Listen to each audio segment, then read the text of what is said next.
let's talk about how to set your prices as a graphic designer. Hello everyone and welcome back to my channel. If you are new here, my name is Megan and every single Wednesday I sit down with you all, sip on a glass of wine, and talk about graphic design. In today's video, I want to specifically talk about how to set your prices for 2023. Setting your prices, I believe, is one of the hardest parts of being a business owner. The price value that you attach to your work represents how you value your work.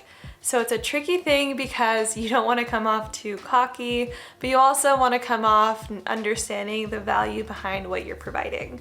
So this not only is going to give you logistics of how to determine your pricing, but also a little bit of tip on how to gain that confidence to sell your packages and show up how you need to and represent those packages and explain to them why they're worth what they are worth. Now, everybody prices their packages different because lots of different things determine that. It depends on the industry you're working with and the type of clients you're attracting. In the past, in my experience, I used to take on a lot of clients, which was a quantity of clients over the quality of clients. And it's really hard to say that because I do enjoy working with everybody and anybody, especially small businesses that are just starting out. But I quickly had to realize that those small businesses and the lower budget clients are just not 100% sometimes committed to what they are doing. This sometimes is a side business or a side hustle, and due to that, they might not be as collaborative on the project. So you really have to sit down with yourself and determine what type of client you want to be working with.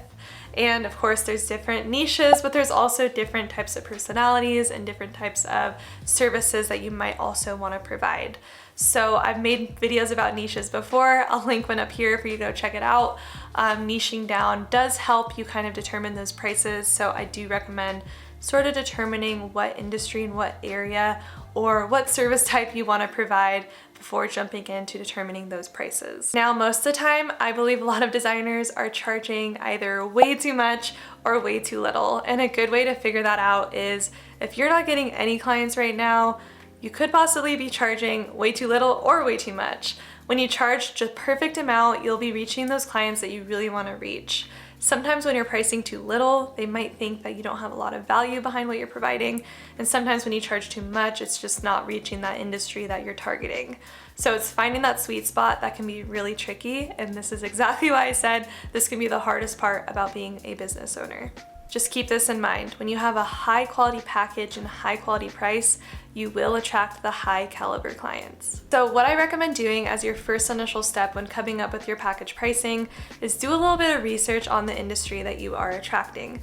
Like I just mentioned, finding your niche or at least finding the service type you want to provide, honing in on that and figuring out what the typical average price for that is and the typical amount people are willing to pay for that. Now, for me, it really depends on the client I am speaking to. That is why I created packages. Packages are so helpful when determining your pricing. They allow you to have different tiers of the services you provide. That way you can work with all types of clients in the industry that you are attracting. So for me, I like to work with wellness professionals. So if there's a wellness professional that is brand new into the industry, they've only ever been in business maybe 1 year, then they might be on my lower package price. Whereas someone that's been in business for 5+ years will be at my higher package price because they already have their business running, which more likely means that they have customers and an income. Making sure that you do some research on the clients you're speaking to and the clients that you are hoping to attract. This will determine your minimum and maximum pricing, aka the packages. Highly recommend setting packages for yourself because they're going to help so much when it comes to determining where that client fits into those, as well as it'll help you a lot mentally knowing what your package prices are, because if you're just coming up with packages or coming up with prices and winging it on the spot, you can get really confused in your head and have to go back to your call notes or go back to what it is you said to them. And it's a lot of memorization that goes in there and it's super stressful. So if you can just have those package prices and quickly tell them that they fit into this package or that package, it'll save you so much mental headache and it'll help the client understand a lot more what exactly you provide. Now, a second very important thing when coming up with your package prices is understanding how to sell those packages. Now, I know for myself and many people, it can be very uncomfortable to come off too salesy or to talk about money with clients. It's definitely a topic that's not my favorite, but the more experience I've gotten, the more comfortable I'm getting with it, because I am able to step back and see the value of what us as designers do provide. So what I really recommend doing is making sure you study your packages, figure out exactly what you are providing throughout each package. Make sure you look at that before you even get on that initial discovery call with them, because you're gonna want to explain to them why the package is worth what it's worth, which will then make the client feel so much more comfortable on paying you for the services you're providing. If you show up and you have no idea why a logo is worth $2,000, then the client's really gonna feel that through the conversation. So get really comfortable with the packages you're providing and make sure to really highlight those standout things among other designers or what you do differently, so that they understand the deep value behind what you are doing. So always keep this in mind when talking to your client.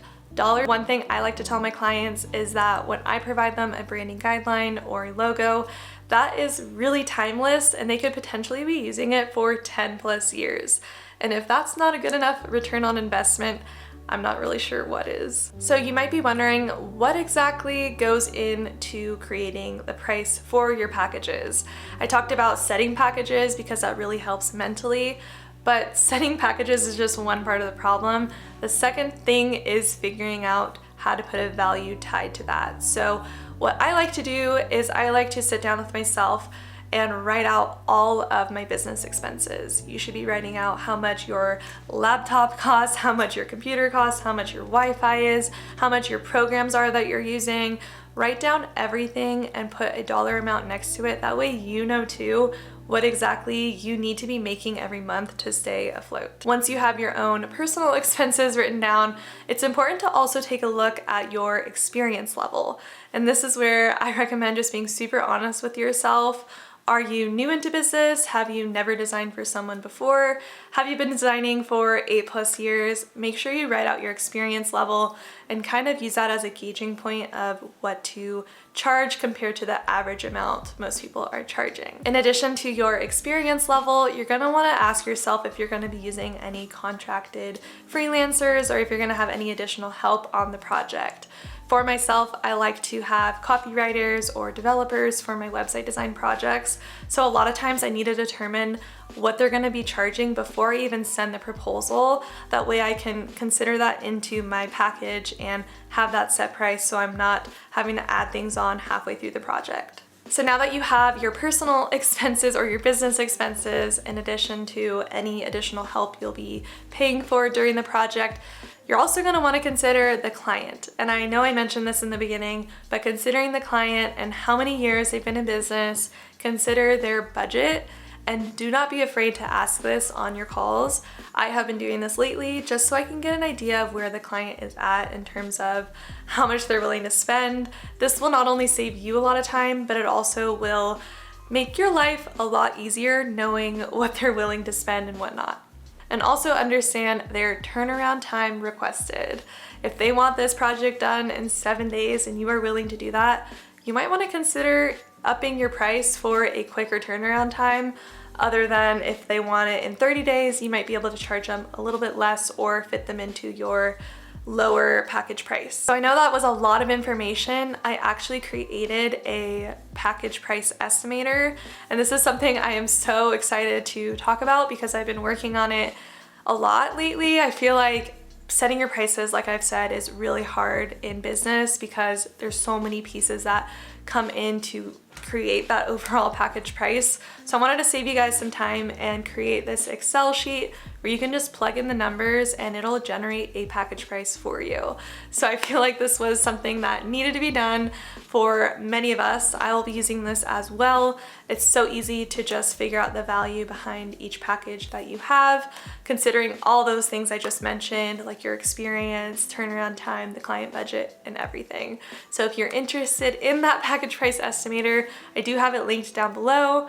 Definitely go check that out. And I also have a video when you purchase on how exactly to use this estimator, because if you're anything like me, I am not very good at Excel and numbers, so it really helps to have a little breakdown on how to use this. Thank you to my boyfriend for helping me create this because like I said, I'm not a number kind of girl, but he is a number kind of guy. So he helped me put this together and I'm so excited to share that with you all. You have all of those values inputted and you have those package prices set. Now it comes into understanding how to sell those packages. I've seen this many times, and in the past I've done this myself where I don't really study what I'm including in my package, and I would oftentimes customize or change the package to fit different clients' needs. But I'm telling you right now, to save yourself some mental headache and to also help you remember what it is you charge for each different service, have those packages set and try not to go below or above that too much, or else you're gonna get very confused on what exactly you charge for each different thing. Plus, you want to make sure that you stay within your pricing, because if you do a website for somebody for a lower amount, they might go tell their colleague or their good family friend, and that good family friend might assume that you're going to be charging that same amount, even though that was like a one-time discount. So that is one of the biggest reasons I recommend not having discounts or sales or lowering or doing anything to your pricing. Have them set so you can remember and so that everyone can be happy and not feel like they're getting gypped. An important thing to keep in mind when it comes to setting your prices is to remember to gradually change those and increase them over time. So in my business, I like to increase my prices yearly. This is because I gain more experience, I have a lot more programs, I have a lot more people on my team. There's a lot of things that allow me to increase that price. So I like to increase it every single year. There's some people that maybe like to increase it halfway through the year. This really depends on you and when you want to do that, but I do recommend making sure that you increase them. You can kind of think about it like when you work at a corporate business or you have a job somewhere. They most likely will do a yearly review with you or quarterly review with you, and during that review they most of the time will offer you a raise if they're a good boss. So do that with yourself. I recommend every single year sitting down with yourself and doing a little review on how the year went. Did you have a lot more clients than you wanted? Did you have a lot less clients than you wanted? And determine the pricing around that. I really recommend keeping track of your projects on a project management system so you can do that review. Lastly, I want to make sure that you guys remember that negotiations and discussing prices with your clients are normal. Sometimes there's clients that will pay projects fully upfront with no hesitation, and then there's also some clients that might tell you that they want to discuss the price and kind of exactly understand why you're charging what you're charging, and that is why it's important to know how to sell your packages. But also, it's okay to negotiate. I don't want you to feel like that is a big no-no. Like I said, have those minimums, have those maximums, and have those package prices so that they can fit into the different packages. If they can't afford the lowest package, then it might just not be a good fit, and that's totally okay. It's okay to say no. It's okay to pass them off maybe to someone else that has lower prices. It's okay to do that, and I want to make sure to stress that because for myself in the beginning, I said yes to everybody, and I do not regret that because it allowed me to gain the experience that I have, and it also allowed me to understand what I do and don't like in this industry. But I do recommend once you start getting busy to practice saying no. There's nothing wrong with that, and it'll allow you to say yes to the clients that are going to be down the road that are maybe higher caliber clients that are willing to pay you high value for what you're doing. So it's okay to negotiate, it's okay to say no. It's really hard, I get it. It's hard to say no because sometimes the project sounds really great, but make sure to stay true to yourself and the value of what you're doing. You are going to end up getting really exhausted if you say yes to the people and not willing to pay you what you are worth. So I cannot stress that enough. I know it's so hard.